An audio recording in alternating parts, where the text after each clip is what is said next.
Hi, and welcome to PHQ, Questions from the Personality Hacker Community. My name is Joel Mark Witt. And I'm Antonia Dodge. And let's get right to our question this week. I'm an INTJ, and I have a friend that I was discussing personality types with. They suggested that people such as Nikola Tesla could not be INTJs due to their level of internal mental organization. They claim that perceivers don't need to be externally organized because they have an internal method of organization that judging types lack. Is this true? Hey, thanks for the question. So the basic question here and how we're going to interpret it is, what is the difference between how a judger organizes the information in their mind and in their outside world versus the way a perceiver organizes information in their mind and the outside world? And you mentioned that you guys were talking about Tesla. We'll probably just, in this conversation, steer away from Tesla. We're not here to type Tesla. We don't know Tesla. Tesla's been dead. There's no way for us to live profile him. So we're just going to talk about those two differences between judges and perceivers and how information's organized today in this conversation. Yeah. And I think it's a really good question, though, because that's how we present the judger and perceiver split, is that judgers, they organize their external world because their judging process is extroverted, has an extroverted attitude. So their judging process, which is the organization or prioritization process, is pointed outward. Whereas perceivers have an introverted judging process. And so their should statements, their evaluation criteria, their prioritization points inward. And so we do basically say that perceivers organize their inner world to experience outer world freedom, and judgers organize their outer world to experience inner world freedom. But just as any explanation of the four dichotomies is always going to be a gross oversimplification, because we aren't just judgers or perceivers, and we aren't just pointing certain processes outward or inward. We have four cognitive functions in our stack that influence us, and they influence us in a combination of ways. And so it kind of depends on your type as to how this is all going to play out. So I'm going to take a couple examples. We'll take a couple examples, and then we'll show you how that what you just mentioned and what I just mentioned observes all the rules, and some cases where it doesn't observe the rules and where things get messy. But that is the oversimplified explanation of a difference between a judger and a perceiver. Now we're going to go down the rabbit hole on this. If you need a reference point for cognitive functions and what we're going to reference, which is the CAR model, go over to personalityhacker.com, type in CAR model in the search term. You're going to have a reference point for you to know what we're talking about, especially if this is very new for you. So I think one thing that is also inherent in the question, or at least how you asked it, is this idea that perceivers have well-organized minds and judgers do not. And so somebody like Tesla, regardless of what his type is, let's pretend he's an INTJ. We're not, like Joel said, we're not going to actually profile him by proxy, but let's just kind of pretend that he was an INTJ. And let's pretend that the assumption is that he has a well-organized mind, which is how he was able to do what he did. I think one thing that makes this so tricky is, first, we can never actually get inside the mind of another person. They can only describe the experience to us. And unfortunately, we may use hints about how somebody's mind works based on their writings or their self-reporting, which may or may not perfectly match up to basically how we define how these things work either, because everybody's very subjectively reporting what's going on for them. But I would say that somebody who was such an incredible inventor could very easily be an INTJ and appear to have a very organized mind, when really what it is that as an INTJ, he would have been, if let's pretend he would have been leading with introverted intuition and supplementing that with extroverted thinking. Now, one of the things that introverted intuition does is it's not quote unquote organized in the way that we're talking about. When we talk about organized, we're use outer world organization as sort of a metaphor for this. Outer world organization is you put your scissors in a specific place so that every time you need scissors, they are there. And so you tag where that is in a physical location outside of you. That is what we oftentimes, or how we define organization. A place for everything and everything in its place, and it goes right there.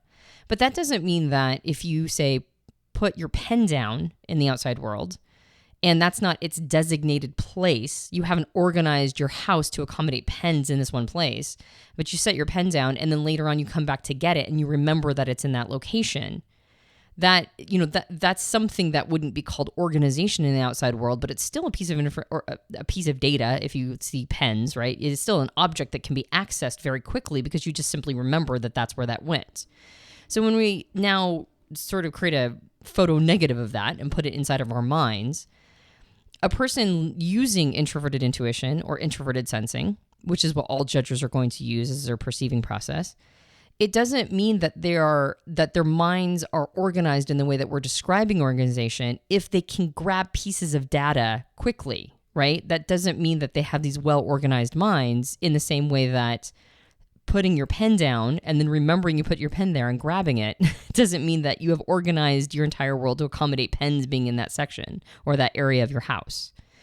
So one of the things that introverted intuition does, which could look like organization, is as it's creating entire worlds inside of itself, as it's understanding all of these possibilities and imagination and forming patterns and understanding how patterns work, it could be placing objects into, by objects, I mean data points. It could be placing data points in different places without it necessarily being quote unquote organized. It could simply be an organic upraising.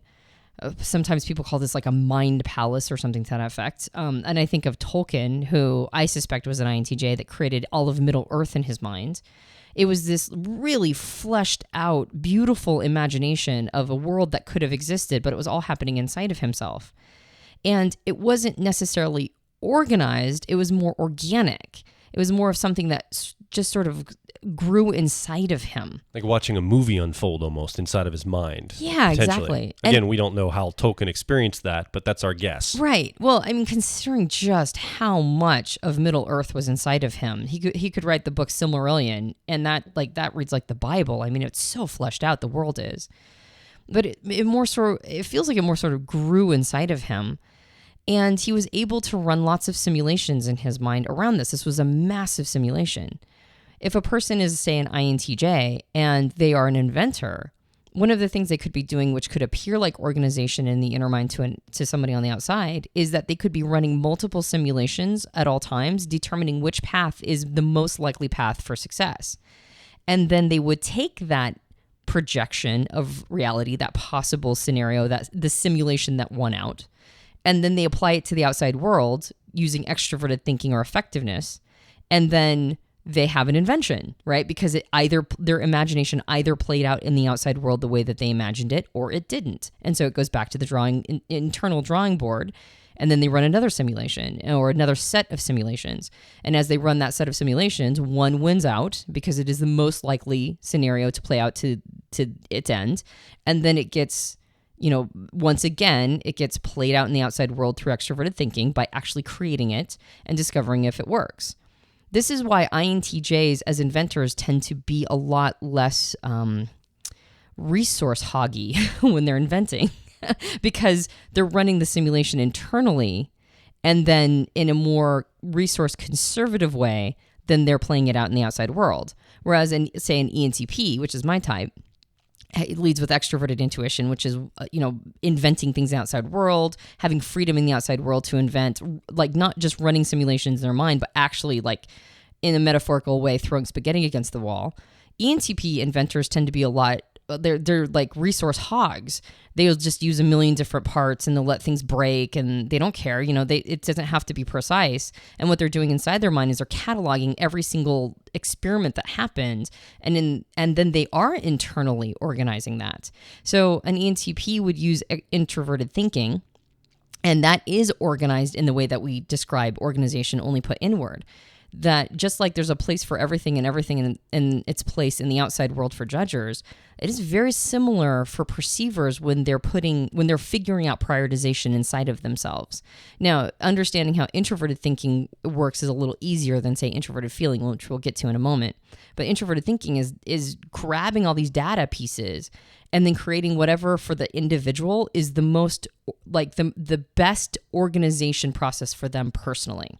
So for me, using introverted thinking, I have this system inside of me that almost looks like word clouds on, if you go up, look it up on like dictionary.com or thesaurus.com, you'll see like the center point is one word.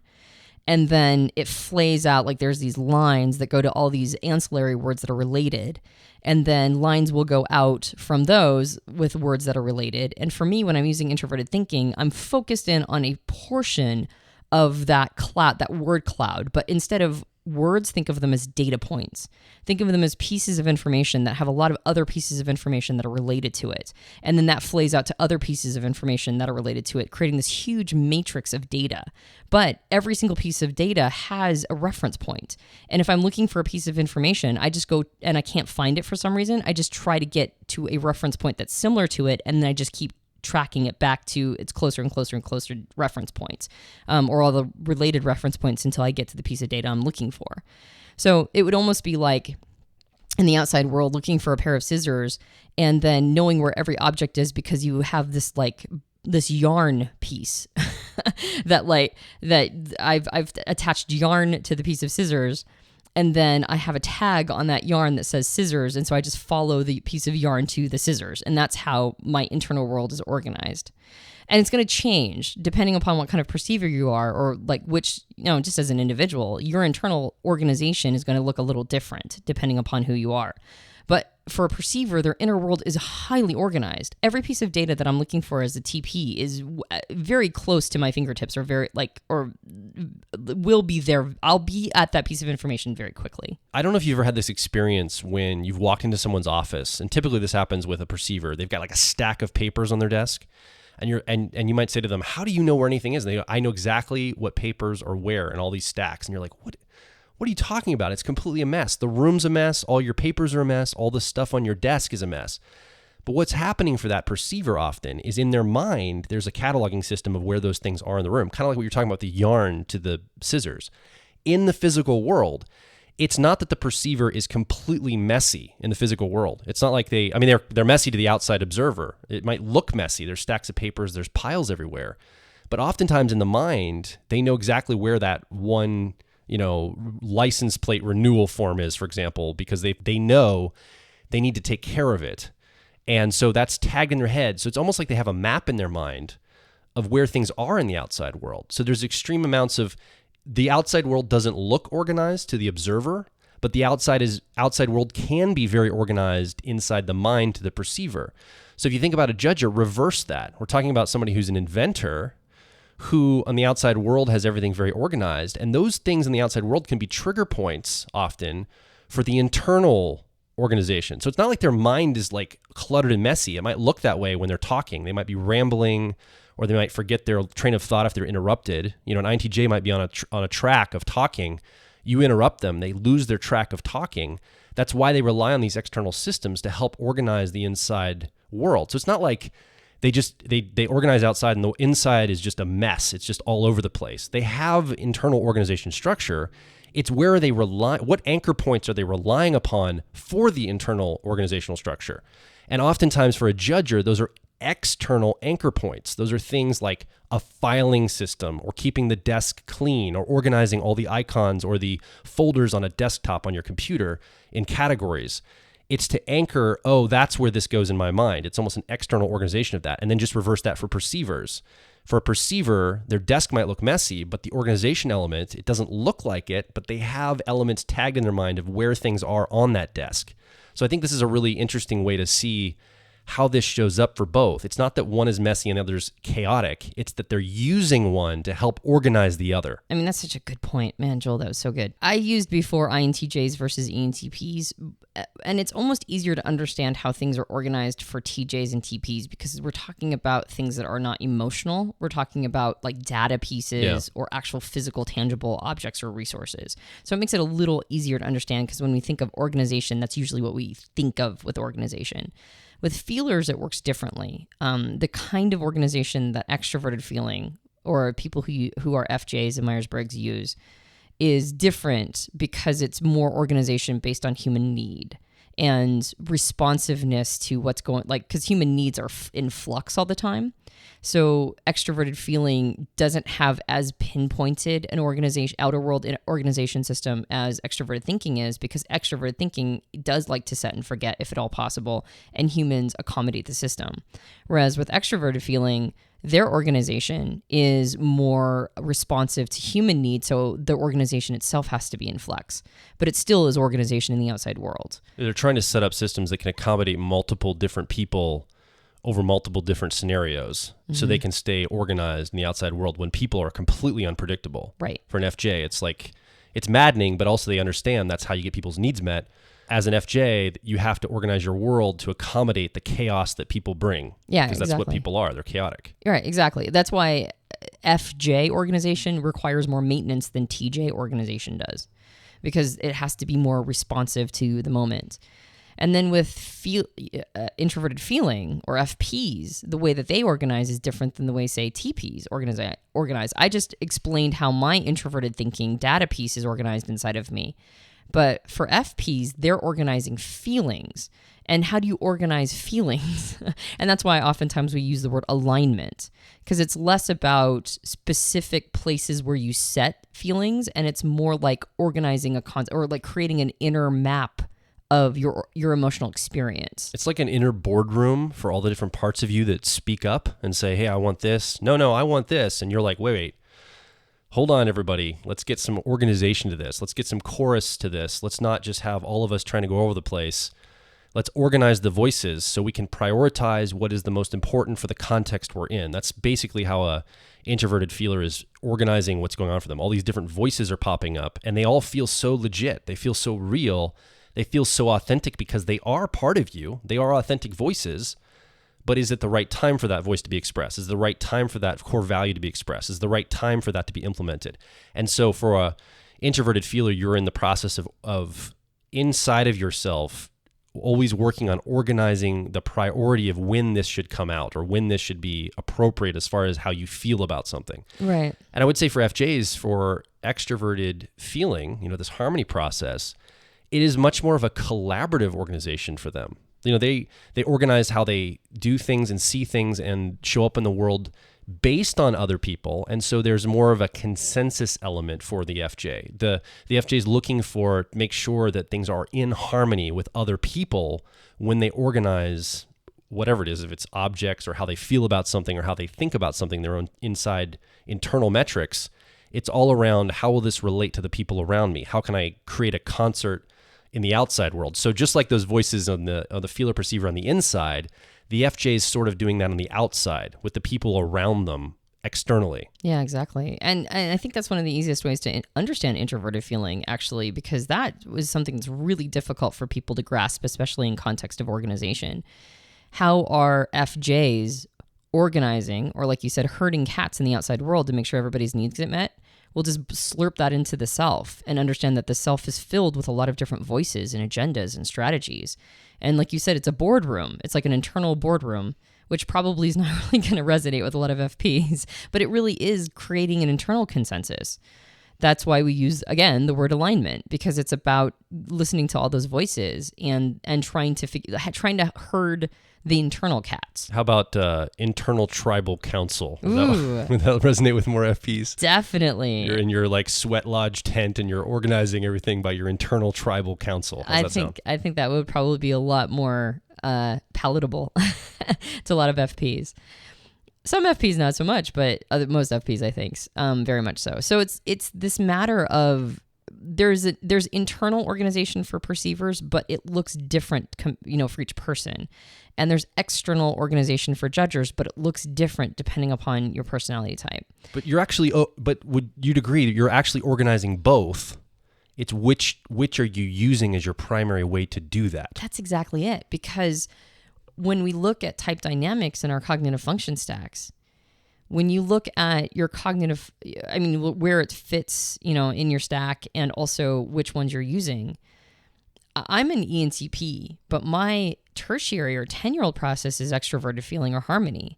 That means while I'm primarily and have a strong preference for organizing data in my internal world, that extroverted feeling or tertiary process comes up pretty strong for me. And so I am simultaneously, not with as much agility or adeptness, but I am simultaneously also organizing the outside world to meet human need.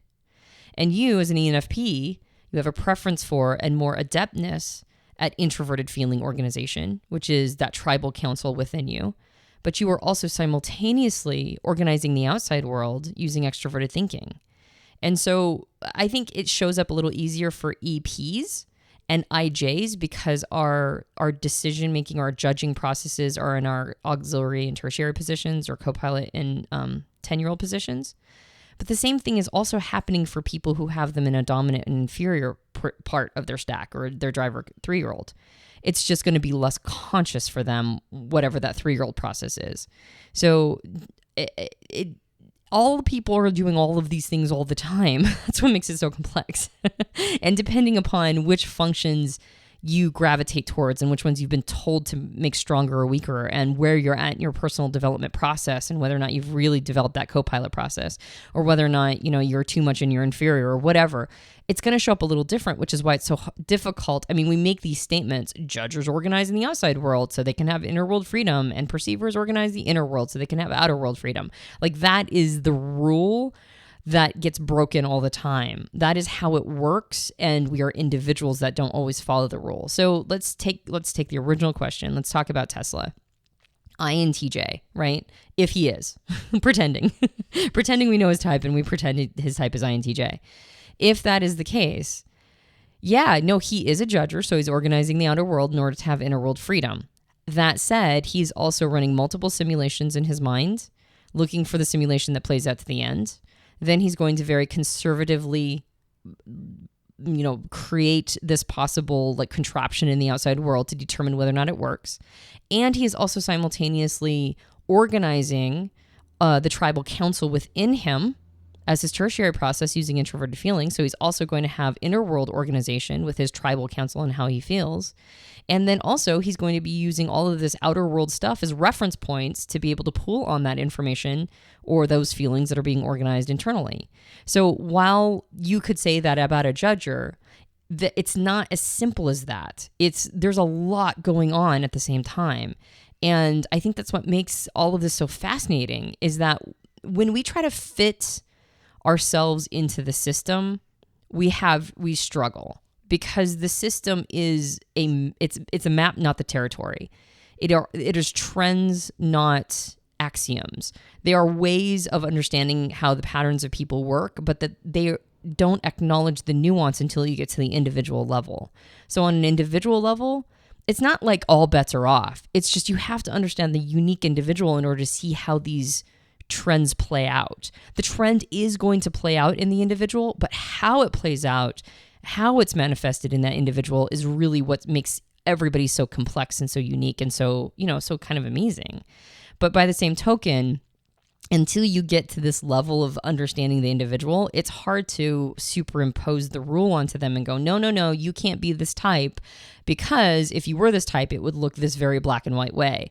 It's like, well, let's see if there is a way in which the person could be manifesting that way and be consistent with the type that they claim. And if there isn't a pattern to be recognized, then they probably aren't the type that they think they are. But if there is a way, then it's possible that that's how it's playing out inside of that individual person. So on the surface level, on the tip of the iceberg level, that's why we make these hard and fast rules, because we're just trying to understand the patterns as they are. But when we get under the surface and we see the majority of the iceberg, we recognize that these things play out in a very nuanced dance. Thanks for the question. If you've got a question or a comment about this topic or any other topic, you can go over to personalityhacker.com. And if you do want to ask a question about this specific topic, you can leave a comment or a question directly below this PHQ episode. We read those, we're engaged with them, we'll answer back. We want to be involved in the conversation with you listening. And you can also join our community of like minds over at facebook.com/personalityhacker or twitter.com/personalityhack. We want you and your personality represented with us in that growing community. And if you have a question for us, you can actually ask a question that we can answer on this show, PHQ, by going over to personalityhacker.com/questions. Our preference is you record a question like you heard here today. We can play it live on the air and then answer it. And you can also type in your question if you're unable to record it for some reason, whether it's audio challenges with your computer or you just don't want to speak live on the air. So please head over to personalityhacker.com/questions so you can be a part of the PHQ show as well. My name is Joel Mark Witt. And I'm Antonia Dodge. And we will talk with you on the next PHQ, questions from the Personality Hacker community.